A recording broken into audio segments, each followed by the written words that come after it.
Ever feel like a stranger to yourself? You're not alone. Today we're diving into a really provocative idea that most of us don't understand ourselves because we don't understand our own emotions. This framework we're exploring suggests that our entire reality gets shaped by one of two fundamental orientations, love or contempt. So let's figure out which one is shaping yours. Wow, that's a pretty bold statement, isn't it? The idea that we're basically mysteries to ourselves. But just think about it for a second. Have you ever done something and then later you're just shaking your head asking, why in the world did I do that? This quote, it gets right to the heart of that exact feeling. I mean, this is a totally universal human experience, right? You finally get that thing you thought you wanted and you're not happy. Or someone makes a small comment and you just explode with this surprising rage. You might even find yourself wrecking something good for no reason. Well, according to this framework, that's not random. It's actually the predictable result of an internal system we just haven't learned how to read. So how do we start to understand this thing? Well, we begin with the core idea of this whole theory. Your structure is your destiny. It's a concept called structured determinism. And what it says is that your internal makeup, your unique structure, is what dictates pretty much everything you do. You can almost think of us as these incredibly complex living machines. And just like with any machine, the way we're built, our past experiences, our beliefs, our emotional wiring, that's what determines how we're going to operate when the world pushes our buttons. But it does suggest our choices are powerfully shaped by this deep internal architecture. This analogy just makes the whole idea click. So imagine life is this big cookie sheet that's being tilted and moved around. That's the world happening to you. But you're the droplet on the sheet. And if your structure was mercury or maybe superglue, you'd move in a completely different way on that exact same sheet, right? Your path, your ride through life, it's determined not by the sheet, but by your own unique nature. Okay, so if our structure determines our destiny, what's the most important part of that structure?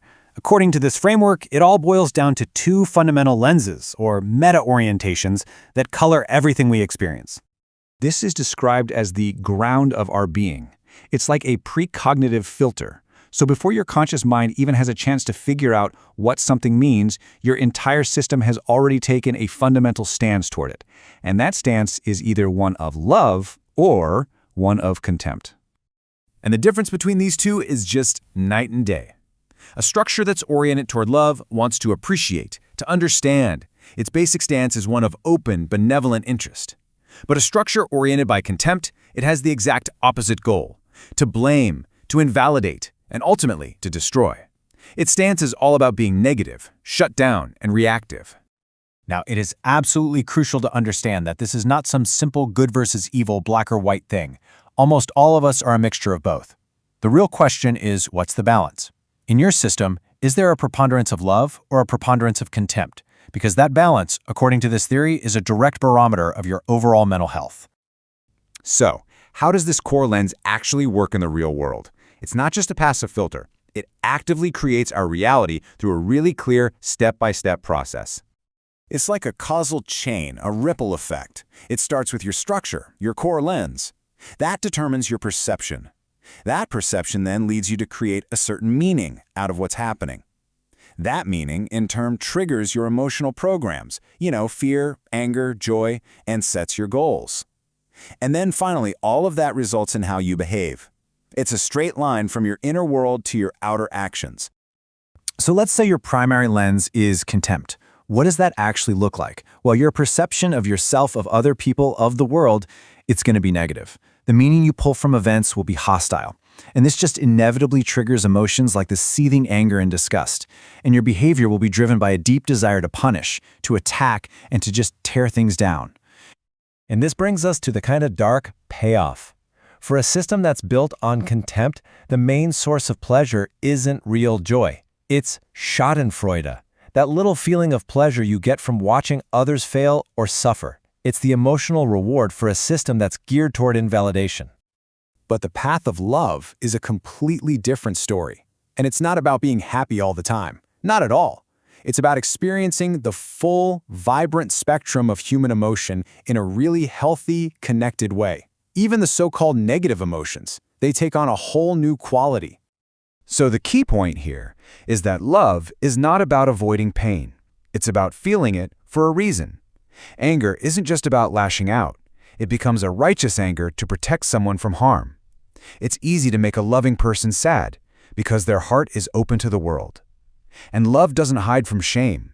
It connects you to your failings so you can actually learn from them. It's all driven by this genuine, benevolent interest in yourself, in others, and in the world.